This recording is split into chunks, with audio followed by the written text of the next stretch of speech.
I support Chelsea, and we won the World Cup, World Club Cup Oh, in I'm your sure you fair. got that. I'm sure you've been waiting all week to get that into the podcast. Yeah. No.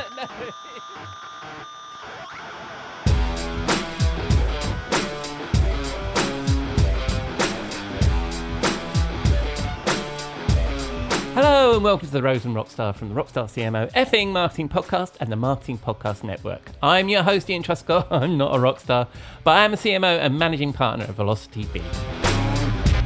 It's Saturday the 26th of July, and in a moment I will join my chum, Chief Troublemaker at 7th Bear, Robert Rose, in our virtual bar, the Rose and Rockstar, where over one of his fabulous cocktails, I pick his brains on a marketing topic that is top of mind for me. This week we discuss culture jacking, as Robert wrote a really timely piece just as everyone was piling on the video and images from the Coldplay concert where a CEO appeared on the kiss cam with his head of HR. But first, we need to pay the bar tab. I'll be back in a moment. We'll be right back. When it comes to relevant content, you may have heard Jeff and me talk about the multis on this show. Multi-channel, multi-device, multi-persona, and multi-language. On that last one, let me ask, how confident are you that your content actually connects in every market? You're not sure? Well, it might be time to check out Phrase. In our experience, this stuff used to be hard, but Phrase makes it simple with its industry-leading AI localization platform that helps you deliver content in multiple languages without losing your tone, your message, or your mind. It automates the manual work, slashes review time, and gives you real data on what's working and where. Brands like Uber and Zendesk trust Phrase to scale their content across the globe and get it right every time. If you're serious about reaching more people and driving better results internationally, head over to phrase.com/MPN and take a look. That's phrase.com/MPN. Are you tired of juggling multiple software tools to manage your agency? Say hello to Deltek Workbook, the ultimate solution for marketing and communication agencies. With Workbook, you can streamline your projects, resources, and finances all in one place. Imagine real-time dashboards and reports giving you full visibility into your projects, people, and financials. Plan your team's capacity weeks in advance to avoid bottlenecks while staying on budget to maximize project margins. Plus, Workbook works perfectly for both agencies and in-house marketing teams looking to boost efficiency and profitability. And here's the best part. At PCI, we're a certified Deltek partner and reseller offering expert implementation, integrations, and ongoing support to ensure your success. Want to see how Deltek Workbook can transform your operations? For a free consultation, visit pci.us/podcast today. That's pci.us/podcast.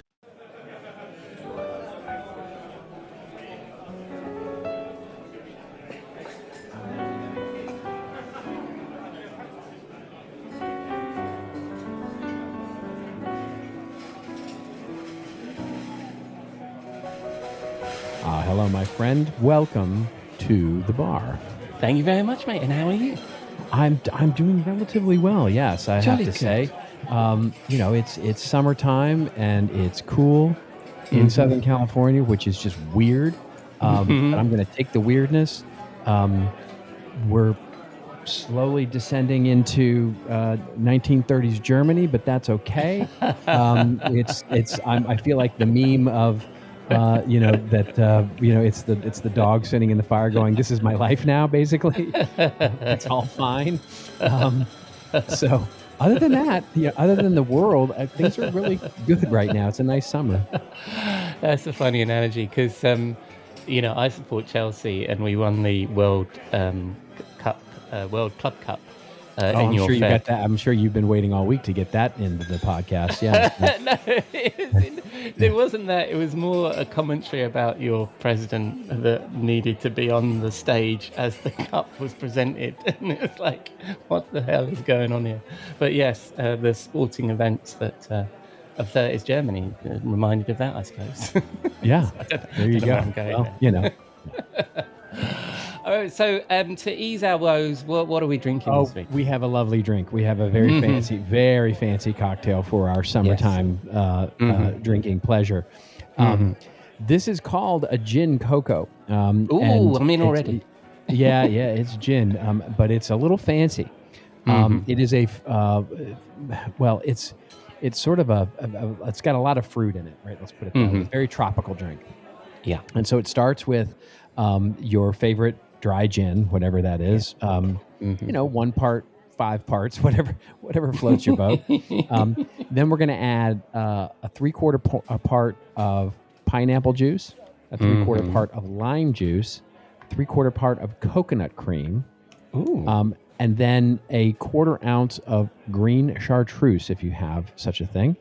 And it's a little easy to find in most good fine liquor stores. And then if you've got a little bit of vodka to top it off, yes, I'm going there. And you basically top it off with basically a 3/4 part of anything that's, you know, your favorite infused vodka, maybe fruit, maybe spice, whatever you like there. And you add all of those ingredients into a shaker, and you shake with ice. You strain that into a glass with crushed ice is better, but regular cube ice can work as well, because crushed ice makes it a little more tropical and like a poolside drink. And you garnish it with a mint or a lime or something like that, and there you go. Yeah, it's Nice. It's a very nice tropical fruit drink that And what were you you won't calling taste the liquor, but you will feel the liquor. Let me put it that way. What did you call that? A gin? Yeah. We're calling it a gin cocoa, and it's the cream that's the coconut cream that really does it. Yeah. I was doing really well until we got to green chartreuse, and I thought, well, I don't have any of that, but we certainly have the other ingredients. You can skip the green chartreuse if you want, and just put the gin in there. The problem with the gin alone, so I would put more vodka in if you don't have green chartreuse, is that the gin alone tends to, you know, taste like gin, and gin with sort of more creamy sorts of fruit drinks can be a little off-putting. But so you want to dilute that as much as possible. So I would dilute with vodka if you don't have green chartreuse. Here are some concepts I'm not familiar with. One is it tastes a bit too much like gin, and the second one is dilute that with vodka. Yeah. This is what we do. I like that. I have a gin hater in my family, so I often have learned how to diffuse gin. I feel for you, man. I feel for you. I'll do my best to compensate. I feel for you. Yes. Send me thoughts and prayers, my friend. Yes. I will. All right, mate. So I've got a question for you in the bar this week. And this is coming from an article that you wrote on the Content Marketing Institute blog. And it was so amazingly timely. I don't know how you did it, because you were talking about culture jacking, and it happened exactly, I don't know if it was a day later or the same day when that Coldplay thing happened, where there was a couple identified in a Coldplay concert on the Jumbotron, and they weren't supposed to be together, and they were, and then my LinkedIn feed just filled up with that stuff, right? And that's all we fucking saw for a couple of days. That's right. And everybody jumped on it, and I thought, and obviously you wrote a very measured, thoughtful piece. I don't know how you do it every week, because you write so well and so deeply about that. But I thought I'd grab you and get your thoughts on that. So, what are your thoughts on the general idea of culture jacking? Because the problem is, I was thinking when I saw all of these feeds come through and I read your piece, there's a phrase that you often use, which is like, when you're in traffic, you blame everybody else, but you are traffic, right? That's right. Yes. And I was thinking, all this fuss about the Coldplay thing is everybody's bitching about it, but everybody's getting involved. They are traffic as well, right? So that's a good point. And I thought I'd sort of explore that with you. So initially, what's your thoughts about culture jacking? Do you think it's the right thing to do? Sure. Here was sort of the main thrust of the argument, which is, and the Coldplay thing. Yes, it was very much a, you know, I think the word is corporate synergy. They call it paradigm shifting, whatever that is. Anyway, it was very synergistic. It was very kismet. But here's what sort of spurred it on, which is, so 10 years ago, and this really fits what the Coldplay really is in terms of a marketing thing, which we all decided that newsjacking was a thing. And we basically all, and it was for a hot minute, it was the thing, you know. And so if this was 2015 or 2013, there would have been 1,400 posts the next day, which says, "What can Coldplay teach us about B2B marketing?" Exactly. Right? You know, or what, you know, what does getting caught having an affair, you know, have to do with optimizing your customer experience, right? So, and so that newsjacking idea was something that was really a thing, and especially on social media. Mm-hmm. Interestingly, what has happened, I think, as you know, as that has gone on, we certainly don't see it as much anymore. And a lot of that is because I think we're in a culture now, and this is a global culture, I think, not just a U.S. or even European culture, which is brands especially are much more touchy about what's going on in the news these days, right? It Mm-hmm. cuts a little deeper. It's a little more risky, brand, you know, safety wise, and you know, it's just not as safe anymore to do the newsjacking thing as it used to be. And so we've seen a reduction in that. But we've also simultaneously seen a real reduction in humor as well, in terms of, and there's data to show this, that we've really seen a reduction in humor in marketing Right. over the course of the last few years, because a lot of people just aren't feeling that funny right now. Mm-hmm. And, but what is lasting, what is resonating right now are memes. Now, the interesting thing is that this will become a meme, right? And arguably over the weekend did become a meme, but it wasn't a meme in the moment, right? It's only a meme after you know, it's memes are sort of, they only exist after they exist, right? You know, in other words, you can't force them to exist. They either emerge organically and last organically over time, or they don't. Mm-hmm. And it's weird because it's not always the biggest news items that become memes themselves. It can sometimes be literally a scene out of a popular TV show, or it can be a snippet of a politician. You know, there's the classic Bernie Sanders sitting alone in his mittens, you know, meme. You know, there's all these things that ultimately become meme and then last. And they have become very much like emojis in the sense that they are elements of the culture that become language themselves. In other words, they represent not just funny things, but they represent ways that, you know, forms of language that indicate that you're inside baseball, that you're inside the community. And so the opportunity that I was pointing out was that as brands use memes to combat things like looking like every other AI post on social media, or looking like AI blogs, or, you know, basically the sort of rote, boring, average content that you're getting out of AI these days when it comes to thought leadership and engagement.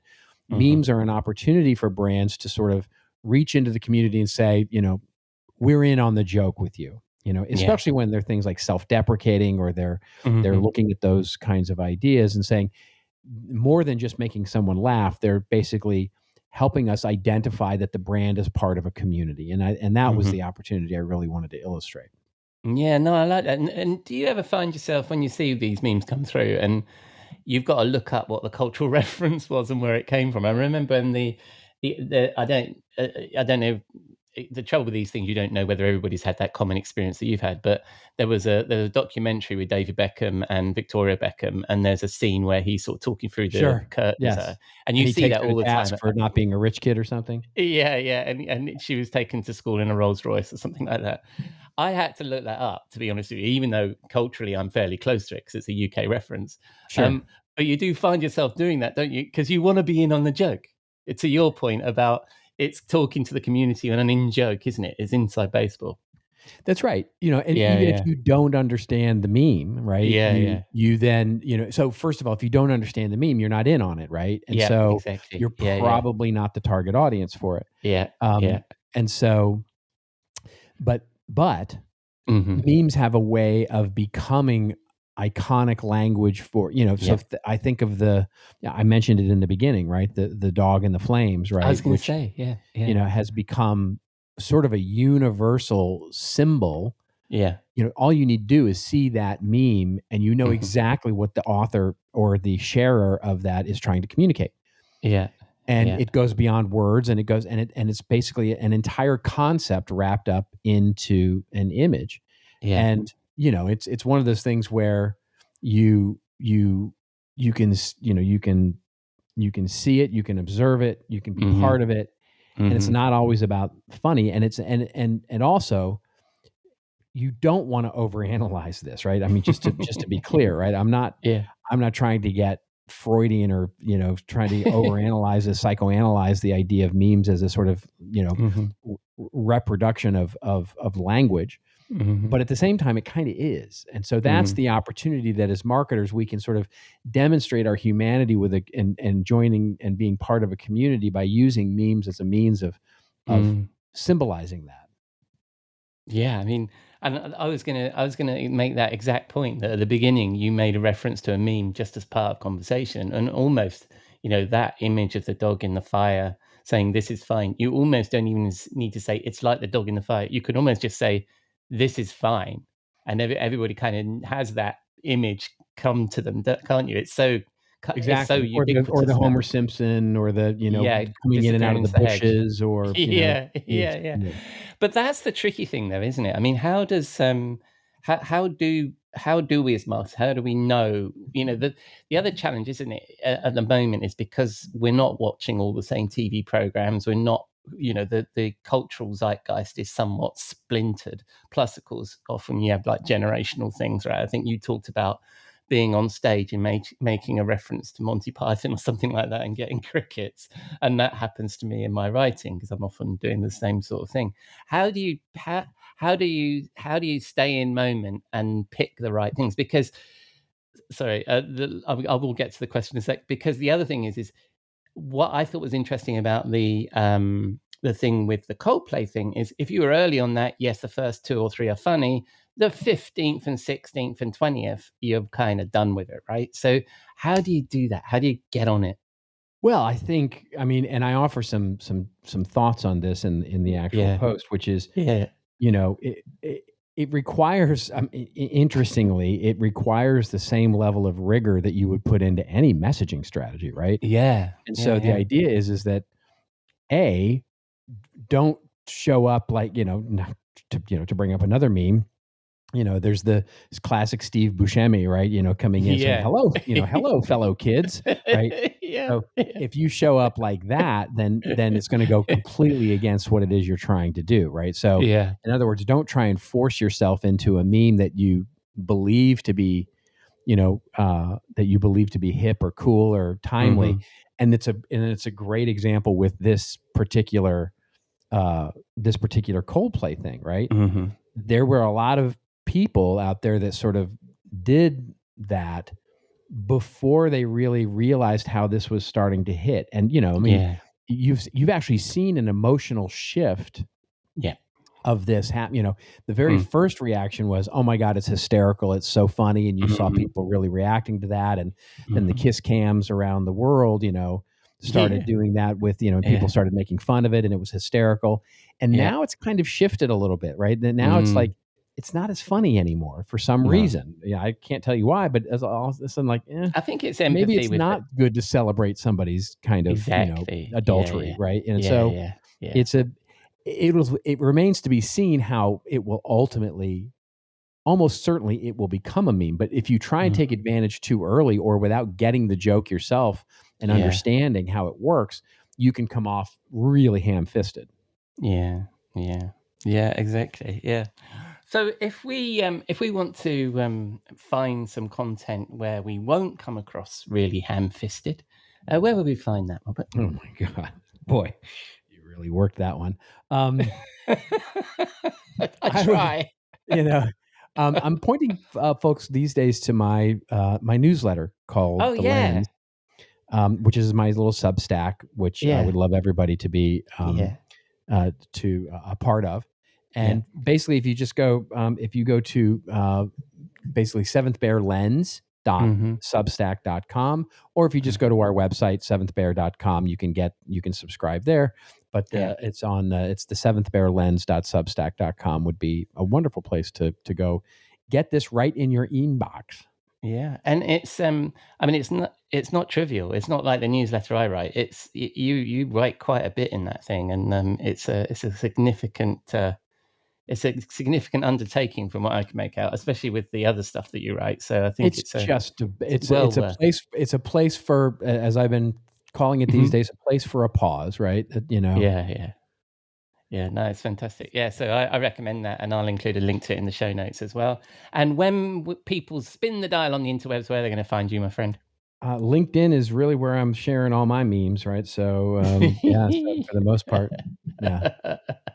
I love it, mate. And again, I'll include a link to that. And most importantly for me, will you be in the bar next week? I will indeed. Yeah, for sure. Splendid. I'll see you then, mate.